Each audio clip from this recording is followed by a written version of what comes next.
atau memiliki penyakit mental untuk membunuh jutaan orang. Cukup dengan keinginan untuk melakukannya. Wah, balik lagi sama saya Farid Fatur Rahman. Di video kali ini saya akan membahas tentang psikopat-psikopat kejam sepanjang sejarah. Part kedua. Untuk part pertamanya kalian bisa klik di sini, atau di sini, atau kalian bisa scroll aja ke bawah. Oke, kita langsung aja masuk ke teorinya. Yang pertama, Adolf Eichmann. Sama seperti Himmler. Oh iya, saya tidak akan membahas Himmler di sini. Kalian bisa cek aja di video part pertamanya. Lanjut.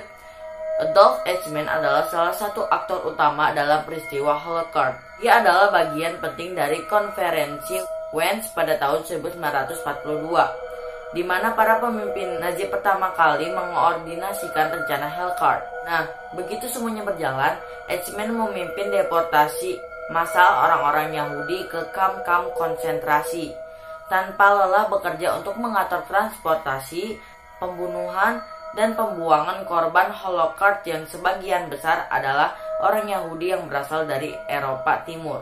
Setelah perang, Eichmann lolos dari penangkapan selama 15 tahun.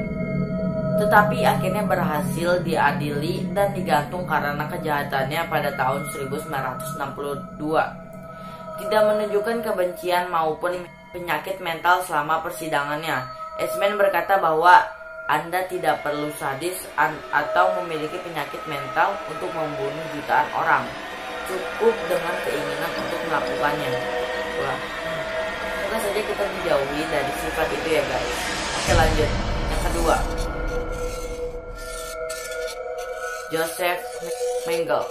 Dikenal sebagai malaikat maut, Joseph adalah dokter dari kamp konsentrasi Auschwitz-Nazi.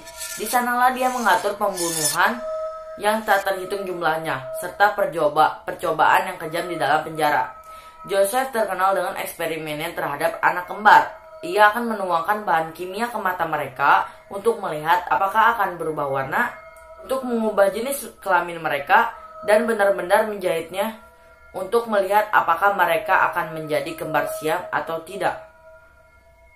Dia bereksperimen pada ribuan anak kembar dan hanya sebagian kecil yang selamat. Terkadang ia akan memaksa orang tua untuk membunuh anak-anaknya sendiri. Lah, ini kayaknya kena gangguan mental ya guys. Gak tau juga ya guys. Oke, lanjut. Dan si Joseph ini akan menyiksa anak-anak untuk melihat berapa lama mereka akan bertahan hidup, atau memukuli tahanan sampai mati. Setelah perang, Joseph melarikan diri ke Amerika Serikat bersama keluarganya dan meninggal di Brazil setelah menderita stroke saat berenang pada tahun 1979. Oke, lanjut. Yang ketiga, Thomas de Curcumeda. Thomas dikenal sebagai Inquisitor of Spain dan arsitek utama dari Inkuisisi Spanyol sejak tahun 1478. Pengadilan Inkuisisi diciptakan oleh monarki Spanyol untuk menyingkirkan siapapun yang mereka yakini sebagai ancaman bagi gereja Katolik Roman di Spanyol. Inkuisisi ini menyebabkan kematian, penyiksaan, dan pemerkosaan ribuan korban tanpa bukti yang jelas. Torquemada bahkan menciptakan beberapa teknik penyiksaan khusus untuk mereka.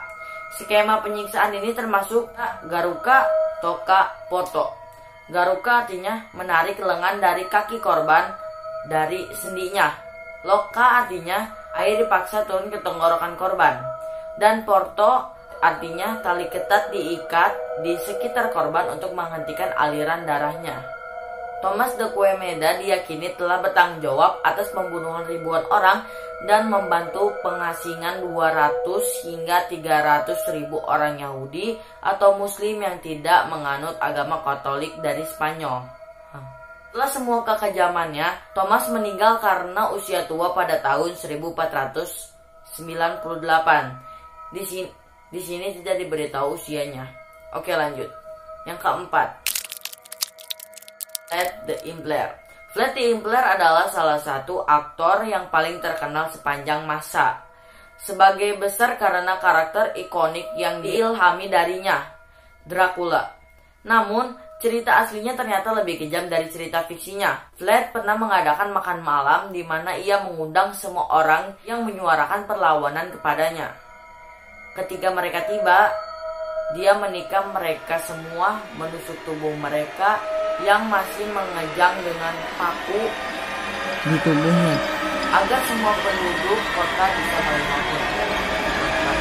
Karena taktik itu begitu efektif untuk menakut-nakuti musuh-musuhnya, Vlad pun mulai menyulah semua orang yang menentangnya.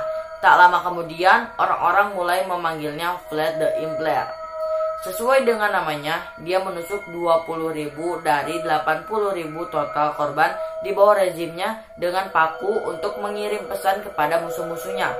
Dia akhirnya meninggal saat perang melawan Ottoman sekitar tahun 1476 atau 1477. Oke, yang terakhir yang kelima, Jim Jones. Pada tahun 1978 di Guyana, diperkirakan 900 orang diantaranya ada 300 anak-anak meminum kol ait yang dicampur cyanida atas perintah pemimpin kultus mereka yaitu Jim Jones. Hingga peristiwa 11 September, pembantaian Jamestown dianggap sebagai satu-satunya kehilangan sipil terbesar dalam sejarah. Jones memulai kolonial Jamestown-nya di Guyana sebagai tempat bagi sekte kuil rakyatnya untuk melarikan diri dari apa yang dianggap sebagai tekanan hidup modern Amerika. Jones membawa para pengikutnya yang terisolasi ke koloninya, di mana dia terus mengatakan kepada mereka bahwa dia dapat membantu mereka sambil mengajarkan mereka untuk takut akan dunia luar. Oke. Namun, kuil rakyat mulai runtuh ketika pemerintahan Amerika Serikat melakukan perjalanan ke Guyana untuk membawa pulang para anggota kultus. Jones telah menanamkan begitu banyak ketakutan pada para pengikutnya, sehingga mereka percaya para pejabat pemerintah akan membawa mereka ke kamp konsentrasi untuk membunuh mereka. Takut mati sehingga tawanan di Amerika Serikat. Mereka bersatu di sekitar Jones untuk mendukungnya. Nah, pas semuanya itu mendukung si Jones ini, Jones membunuh mereka semua, mencampur sejumlah besar kol ait dengan cyanida dan menyuruh mereka untuk meminumnya bersama dengan anak-anak mereka. Nah, ini sih lebih gak tahu diri ya guys, sudah didukung malah nusuk dari belakang. Oke. Pada hari yang sama dia bunuh diri dengan menembak kepalanya sendiri. Jadi gitu guys. Nah, itu tadi 10 psikopat paling sadis yang dikenal sepanjang sejarah. Apakah ada tokoh yang lain yang menurutmu lebih kejam dari mereka? Komen di bawah. Oh ya guys, kalian bisa request di bawah siapa nih di antara mereka yang akan saya jelaskan di video selanjutnya. Minimal 1 tokoh ya guys. Oke. Jadi gini guys, maksudnya kalian request di komen. Jadi siapa nih yang akan saya bahas secara rinci di video selanjutnya. Minimal kalian request 1 tokoh ya guys. Nah, maksudnya gitu guys. Dan saya mengucapkan terima kasih banyak untuk yang udah subscribe channel ini. Semoga kedepannya akan lebih baik ya guys. Terima kasih udah nonton video ini. Jangan lupa subscribe, like, dan nyalain notifikasinya. Subscribe ya guys, jangan lupa nyalain notifikasinya supaya gak ketinggalan konten saya.